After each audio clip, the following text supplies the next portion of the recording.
Severed Steel is a lot like really good country fare food. You stumble into this stand that's selling burgers, but not just any burger. It's a twice deep fried double patty bacon burger with onion rings, spicy mayonnaise, with one patty being pure beef, and the other patty being a lump of deep fried and breaded macaroni and cheese. It sounds absolutely ludicrous, and you know you have to try it. You find out it's one of the best goddamn things you've eaten in a while, and you cherish every bite. But it's just a little too large, and for those last few bites, you do feel kinda sick, because it's also 3 days worth of fat you just ate, and you never want to touch it again for a good while. So that's my long-winded summary for this game. Severed Steel is a first-person shooter with a focus on trying to get your shit rocked as little as possible as you make it to the end of the level. What makes this game unique is how you prevent yourself from getting obliterated. You see, in this game, enemies are insanely accurate. They do have a greatly reduced chance of hitting you at range, but eventually they will hit their mark if you leave them alone for long enough, and if you're too close, then you are guaranteed to be hit no matter what you do. How do you avoid this? Be a badass.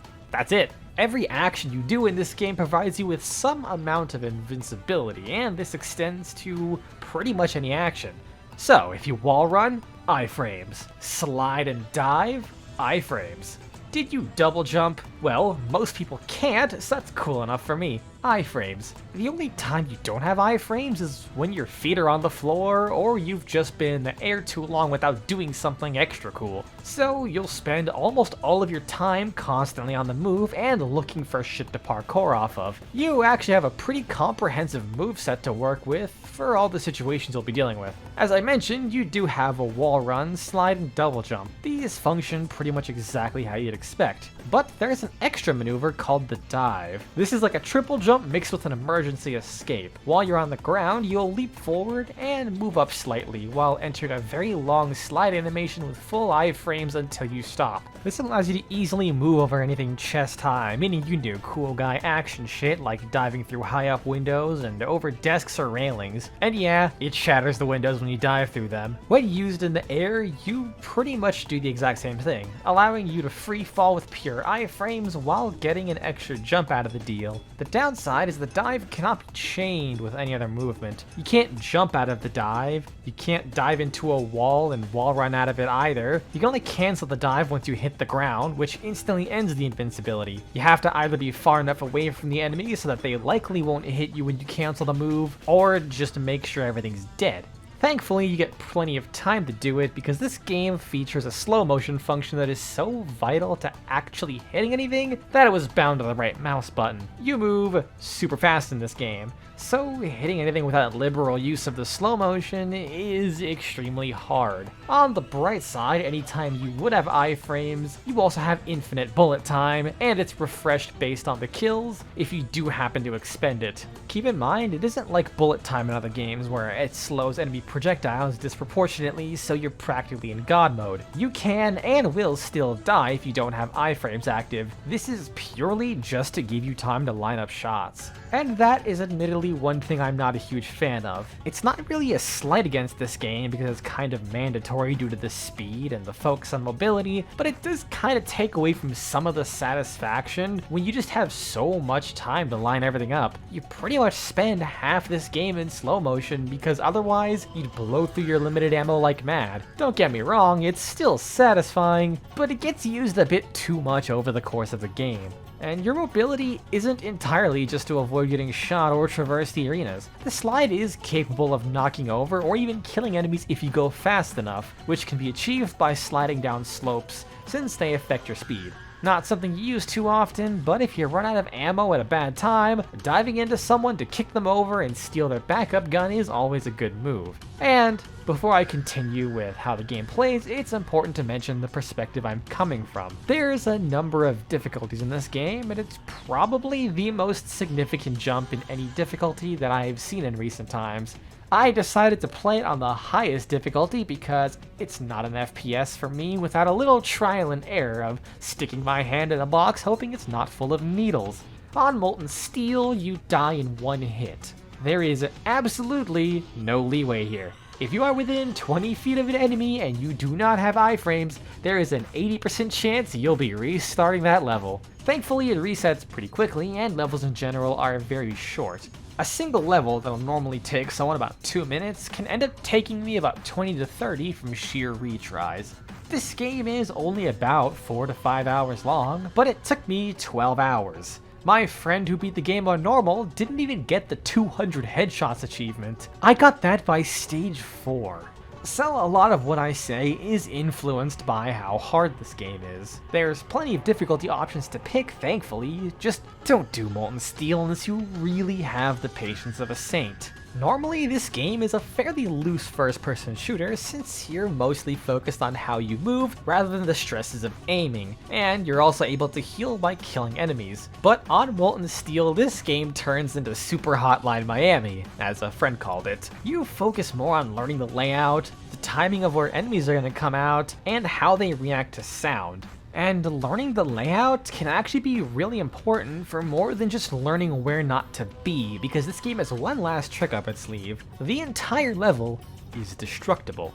Every shot that impacts a surface destroys a part of it. Some surfaces are weaker than others, and some guns penetrate more than others. The slower and more powerful guns are able to go straight through walls and kill anyone on the other side, while others require a few shots and generally aren't worth it. However, you won't be utilizing this with your guns, really. Very early into the game, you get a fun little tool that greatly expands your arsenal, the arm cannon. This thing is a big fuck-off cannon that comes with a set amount of charges which can be replenished off killing specific enemies. It allows you to just punch a giant hole into terrain and can completely change your approach since you're now able to just blow a hole through the wall, dive through it, take out all the enemies guarding an objective instead of fighting your way through the connecting rooms. Or you could just shoot the floor underneath people to make them fall to their deaths. I didn't use it a lot at first because the noise alerted enemies in the room, so if you weren't invulnerable when the hole opened, you'd get shot immediately. But as I got further in, I started to see how goddamn versatile it was for more than just tunneling behind enemies.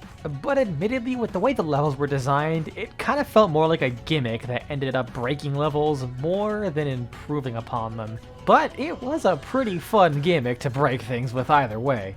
The cannon also gives you the ability to delete shield enemies with direct hits, which is kind of unfortunate since it pretty much removes one of the only unique enemies you see for a while.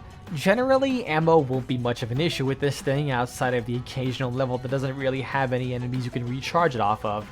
And yeah, enemies in this game are very samey. Their weapon never really matters because you're invincible 24/7, and they will hit you if you're up close no matter what they have. The only enemies you'll see the majority of the game are a standard soldier, a soldier who can jump really high, and the shield. There's also a sniper, but they're rarely used until the end of the game, and these guys are just significantly more accurate at a much larger range.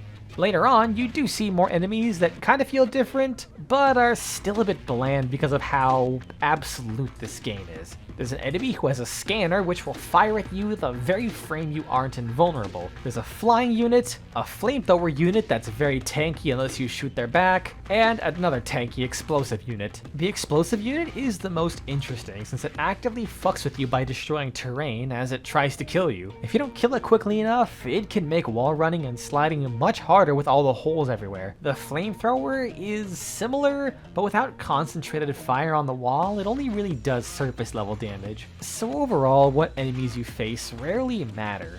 Some exist on a higher elevation than others, some you gotta shoot in the back, and some just take more damage. They'll all kill you pretty much the same. What does have a weird amount of variety is the weapons, which I don't really understand. They all have different magazine sizes, accuracy, damage, and terrain penetration, with maybe some special properties here and there. But despite that, they all still feel the same. I can't tell you any meaningful differences between the 3 SMGs and 4 assault rifles outside of one is burst fire and one is silenced. You shoot people until they die and swap guns when you run out. The only meaningful difference is how long you have to hold your reticle over the enemy to kill them, and how many enemies you can kill in one magazine.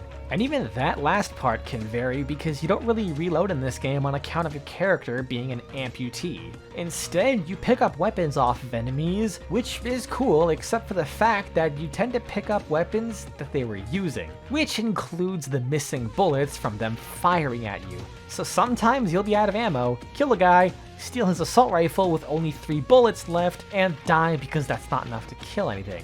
Also, on that same note, while this game in general is very consistent, I do find it kind of annoying that enemy weapons are random every time you restart the level. It doesn't really matter all the time, since most weapons feel the same like I said, but sometimes you'll get a decent run that revolves around having a gun that can shoot through walls, and then when you go to replicate that, you just can't because the same enemy instead gave you a weak SMG. But with that said, there are 3 weapons I do enjoy a lot. The first is the flamethrower. The gimmick with this is that the flames melt through terrain and let you basically tunnel your way through the level. There is even a mission where the objective is to just use a series of flamethrowers to burn down the entire mansion. Also, it's probably one of the strongest weapons in the game because of its massive ammo capacity, and it destroys enemies about as well as everything else. And the next is just for style points. What do you do when you have a one-handed badass motherfucker running around murdering people? You give them a lever action rifle.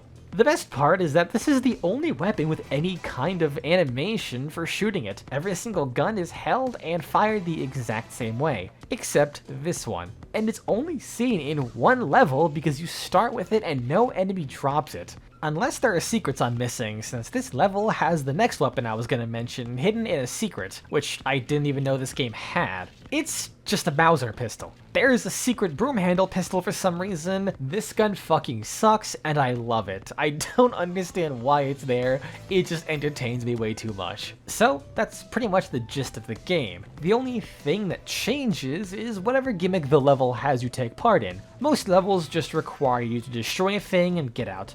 Some require you to kill everyone, and a few more require you to hold out against waves of enemies. For the most part, the objectives are uninteresting and are usually carried by the levels, which tend to be very dense areas in order to facilitate the arm cannon, and these levels also get bigger and bigger as you progress. There are absolutely some standouts among them, like this level where you have a time limit to catch the train, with the 2 following levels being located in a series of moving trains, and another level introduces a small-scale city that requires you to kill various elite enemies inside each building that you can either fight your way through or climb up the side of, blast a hole in the wall, and murder the guy. My favorite was one of the final levels where you had a series of massive rooms in front of you that were completely blocked off, so you had to bore your way through these huge vault doors with the arm cannon to get through. However, it was so thick, you had to resupply at least once or twice to dig all the way through to get to the next area and then do it again. In general, these levels are really fun to go through. Due to the very flat nature of the environment, since it's voxel based, you're rarely unable to wall run in some capacity or do cool shit all over the place.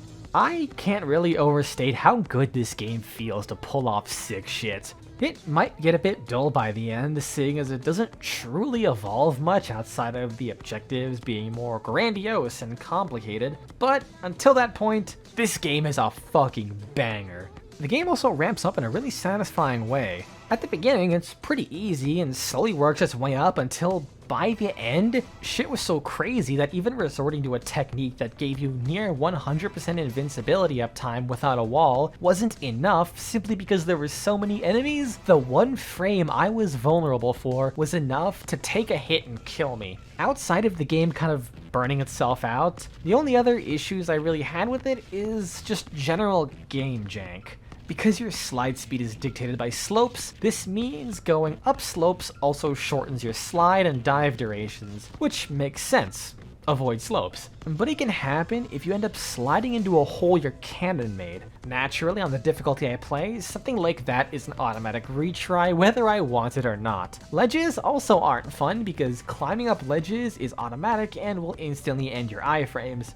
Lastly, this game also kinda ran like shit. My 3060 and 5600X didn't really handle this game too well. Generally, it did run at 60 FPS, but there were fairly regular times where it dropped noticeably down to 40 or 50.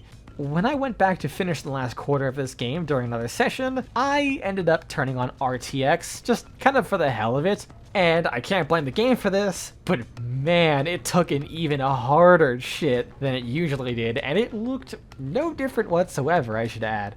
There's also some post-game stuff that I briefly looked into. I'll be entirely honest in that, by the time I beat this game, I was just done. I had my fill and felt satisfied that I didn't really want to play much more. But I'm glad there is just more. You get a New Game Plus, which is harder variants of existing levels, and Firefight, which is also variants of those campaign levels, but with extra challenges that allow you to unlock mutators and use different cannon upgrades. I'm actually kind of glad I didn't look at this until after I beat the game, because I'm kind of upset that you never really get any new cannon types in the campaign. It might not have been built for it, but it would have really helped flesh the game out and feel a little less stale after a while if it had alternate cannon types. Also, there's a level editor. I really didn't mess with it at all, but that alone just sounds amazing for anyone who wants more of this game. So that's Severed Steel. I really liked it. I'm gonna be pissing blood for weeks after beating the game, but it was very fun, even if I did get worn out on the idea by the end. It's definitely an incredible concept with really good execution, and it's an all-around good time if you ask me. Which I assume is the case, because why the fuck else would you be at the end of this video?